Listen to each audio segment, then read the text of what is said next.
Ahora, también hay una visión ya un poco más pegada al siglo XX en autores como Isaiah Berlin, que retomando los postulados filosóficos del pensamiento ilustrado, dice, bueno, es que hay que ver, hay que diferenciar, digamos, entre libertad positiva y libertad negativa. Y en el concepto de libertad positiva, autores como Berlin dicen o empiezan a configurar algo que luego en la segunda mitad del siglo XX fue muy desarrollado por los estudiosos, por los académicos en materia de libertad, que es la autonomía personal. Es decir, no se trata solamente de tener una esfera de no interferencia, una esfera en donde tú puedas tomar las decisiones más relevantes para tu propia vida, sino que debes de tener las herramientas, el soporte necesario para que estas decisiones efectivamente se tomen. Es decir, la libertad no tiene que ser concebida, dicen este tipo de autores, y cito principalmente, y en el libro está explicado con detalle, a el gran pensador inglés Isaiah Berlin, que dicen, bueno, necesitamos palancas para la toma de decisiones libres, no solamente la libertad en un sentido negativo de no interferencia, de que tú no estás sometido a esclavitud, de que nadie puede tomar decisiones por ti o nadie te puede obligar a realizar ciertas conductas, etcétera, sino en un sentido positivo, el contar, repito, con estas palancas, con estas herramientas.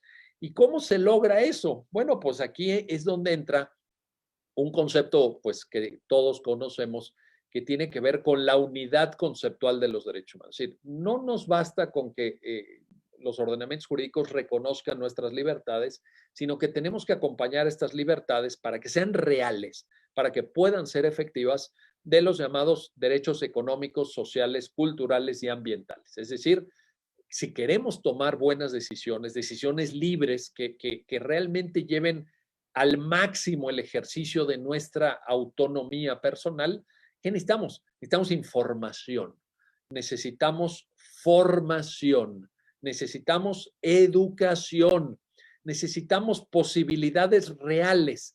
Cuando, y ahora la pandemia es un terrible recordatorio, cuando nosotros tenemos dolencias o afectaciones de salud, cuando nuestra salud se ve mermada, se ve afectada, nuestro ámbito de libertad se reduce, no se elimina, porque incluso en situaciones de absoluta postración, de afectación profunda y grave a nuestra salud, quedan reductos de libertad, reductos en donde podemos en última instancia tomar ciertas decisiones o incluso podemos usar esa herramienta sin límites, verdaderamente portentosa en la mente de los seres humanos, que es la imaginación. Entonces, pues no quiere decir que las personas que sufren dolencias de salud no sean libres, pero ciertamente si te sientes mal, si no tienes una plenitud para poder ejercer tus facultades en un sentido puramente biológico, puramente orgánico, pues esa libertad se reduce. Entonces necesitamos cuidar de la salud, necesitamos la educación, necesitamos un medio ambiente adecuado, necesitamos tener satisfecho nuestro derecho humano a la alimentación, al acceso al agua, a la vivienda, etcétera, etcétera. Y esto tiene que ver con una, repito, concepción unitaria de los derechos humanos. Ya no esta división un tanto artificiosa que durante tantos años se hizo entre derechos de primera generación, derechos de segunda generación, de tercera, de cuarta, de quinta, quién sabe cuántas generaciones había, que realmente pues este discurso no tiene ningún fundamento ni conceptual, ni filosófico, ni histórico, y mucho menos jurídico, pero pues así se explicaba, ¿no? Durante mucho tiempo se dijo los derechos de primera generación y los de segunda generación y los de tercera generación. Esto realmente hoy afortunadamente se ha dejado atrás y ya existe una concepción unitaria que le da la misma importancia a todos los derechos humanos. Todos los derechos humanos tienen la misma relevancia, no hay derechos humanos de primera, de segunda, de tercera, y esto sirve para apoyar y configurar el concepto de autonomía personal, de ponernos en una situación en donde realmente puedas ejercer las libertades. Porque imagínense que de repente decimos, pues mira, tú tienes libertad de expresión, ¿verdad? Y estás a la mitad del desierto. No tienes cómo comunicarte con nadie, no, nadie te va a escuchar si te pones a gritar, no tienes una herramienta de comunicación, pero tienes libertad de expresión. ¿De qué sirve? ¿De qué sirve?